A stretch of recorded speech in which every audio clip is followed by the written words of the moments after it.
Morning. Me and Matt thought that we would do a podcast style video this morning. We're on our way down to Dorset. It's about 4:30 in the morning, and we thought we'd just have a little chat about things and put the world to rights. Yeah, we haven't had the best of luck down here recently. It has been, well, it was a very, very, very dry summer, made the first part of the season quite difficult because there wasn't any. All the grass had basically died, so the Seeker relocated. The season before, I think last time before we came down, there was a load of problems with the grass quality. It had to be reseeded and the seed didn't take. And then the last time we came down, there was someone's dog had been running around chasing sheep and pulling chunks out of sheep, so basically terrorised the entire estate when we came down last time. So they are certainly about. It's Stag's in season at the moment, so that we're not touching the hinds. The rut hasn't quite got on yet. It's still a bit warm, but we're going to try and have a go anyway. And like I say, if you don't go, you don't know. So it's hopefully it'll be worth it. So the last video that we did, we were up in the high seat where we got the fallow buck. Matt, how does a Seeker actually sort of compare to the roe and the fallow that we've sort of had so far? Seeker sit in between roe and fallow, so they're bigger than a roe, smaller than a fallow generally. A fallow and roe male are called bucks, whereas a Seeker is called a stag. So it's like I say, in terms of stamina and stuff, like I say, they are quite they're quite solid Seeker. They root well, generally can take a bit more punishment than a roe for certain, and arguably more than a fallow as well. They do tend to have quite a high fat density inside, and I'm pretty sure that when that's dislodged by the bullet strike, it helps clog up the sort of wound channel and keep blood pressure up. So Seeker can take some punishment. They're also very switched on. So they are called ghost deer in places because they're that onto you. If you're not clever about how you approach them, they can be pretty tricky to get on the end of. But with any luck, we'll have some luck today. And what about like meat quality, flavour, marbling, things like that? How do they sort of compare? It's phenomenal. I mean, a Seeker is probably one of my favourite of the 6 species. Muntjac is very nice as well, even though they're a bit of a bugger to skin. But Seeker, yeah, fantastic. Some got good quality early season Seeker. It's almost got marbling on it, which is quite unusual for a deer. But yeah, the fat quality is amazing. The coverage is excellent. They're very sort of front-loaded Seeker. They look a bit funny when they're walking because their shoulders are that bit bigger. But yeah, they're fantastic quality animals to eat. Really, really good. One of the comments that I had recently was that someone, clearly they're a meat eater, but they basically said that they didn't like to see where their food actually comes from, and they actually felt bad and guilty seeing animals sort of running around. What do you think about that? Well, I think it's just a bit of a shame, really. It's one thing to like animals, but it's completely another to eat the byproducts of animals, yet be judgmental on people that decide to go and do the process themselves. I mean, as we all know, buying something covered in plastic on a supermarket shelf is about as far removed from the process as you can get, and being judged for having the courage to put yourself further into that process, I think should be celebrated as opposed to sort of vilified and ridiculed.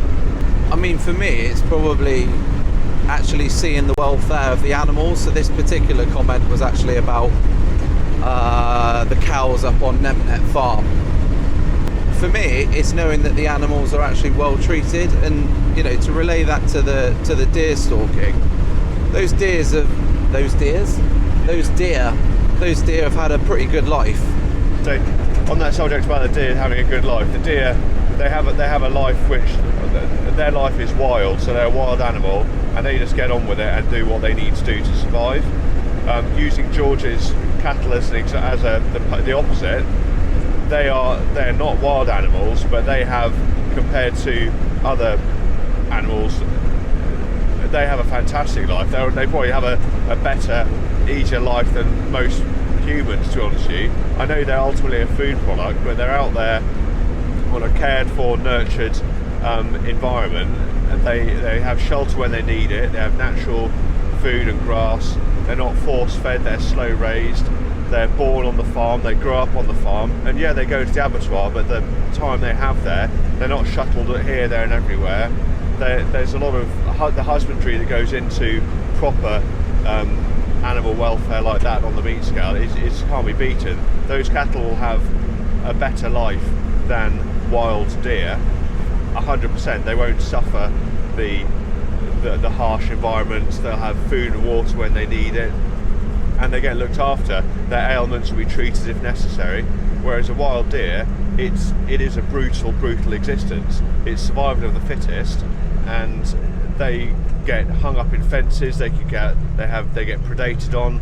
They have injuries which can't be treated, and if they die, it's not going to be quickly with a bolt gun or anything like that in an abattoir. They're going to die very often a slow and painful death, dished out by nature or by a predator, or if they're lucky, by a bullet. Being shot is a far quicker way of meeting their maker than getting strung up in a hedge, or having some internal disease, or getting a rutting injury and dying through sepsis, or any of that sort of stuff. It really, I do say it quite a lot, but nature is not Disneyland. It's brutal, and the people dressing up proper deer management as a blood sport and as cruel couldn't be further from the truth. It is a blessing for the deer to die via a bullet, via any other, or die via old age. The way deer die via old age is because their teeth wear down and they can't eat. They lose condition and they die through exposure or through malnutrition or any one of the other things. So dying via bullet is the best possible option for a wild animal. Alright, so just to play devil's advocate on that then, not all shots go to plan, do they? And every now and again you'll get a moment where the bullet doesn't quite land in the right place, and you've got to intervene, like we had that time where you had to brisket stick the deer. Yeah. What would you say to someone who is sort of saying, well, hang on a minute, it's not an instant death, it's not what you've just described, and actually you're back at the abattoir scene? Well, I mean, you're absolutely right. Not all shots go to plan, and accidents do happen.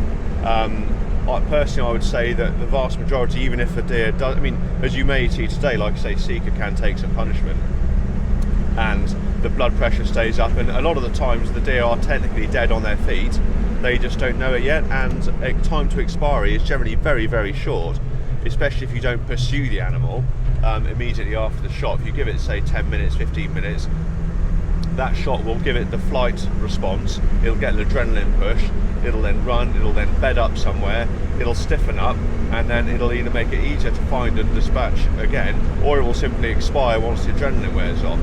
And I would say, yeah, a bullet is not always guaranteed, and suffering can occur, but the alternative would be, for a deer at any rate, maybe getting hit by a car and dying from internal injuries, which could take far longer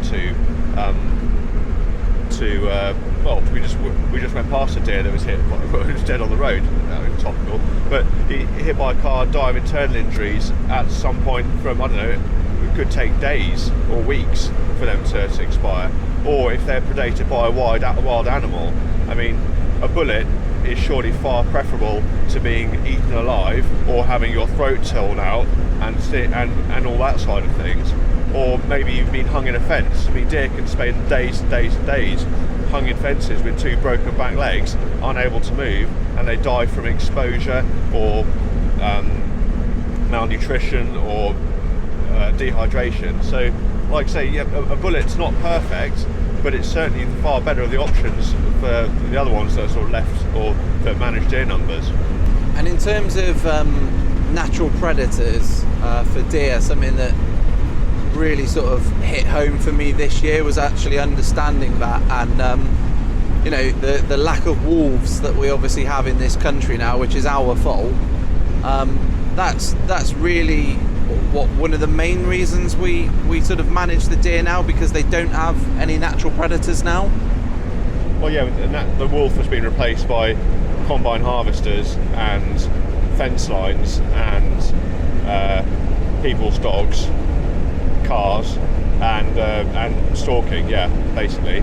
I would say as well that whilst at least if you shoot a deer and you have and it does run off injured, you do have a moral obligation to follow that up. And there are certainly organisations within the stalking community that most responsible stalkers have access to. Is either a dog or somewhere like the UK DTR, which provides a free service to go and, like I say, find wounded animals, whether they be from deer, whether it be from road traffic accidents or shots which haven't gone quite to plan.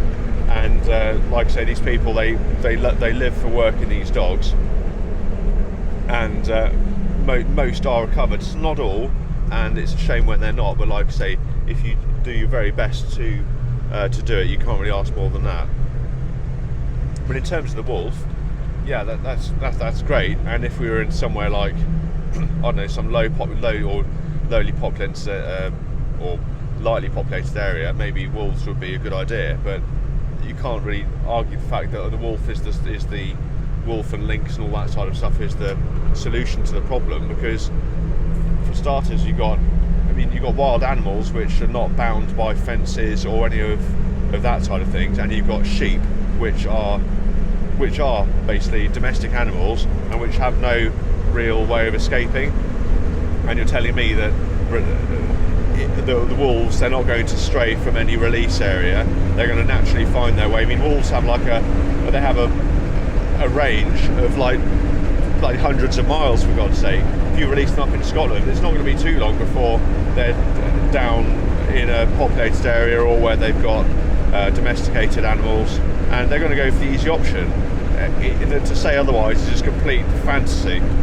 Okay, let's leave it there. I hope you've enjoyed this little chat whilst we're on our way down to Dorset. There'll be new videos coming out about the field to fort that we're doing this morning. If you've got any questions, then drop them in the comments below and I'll come back to you soon.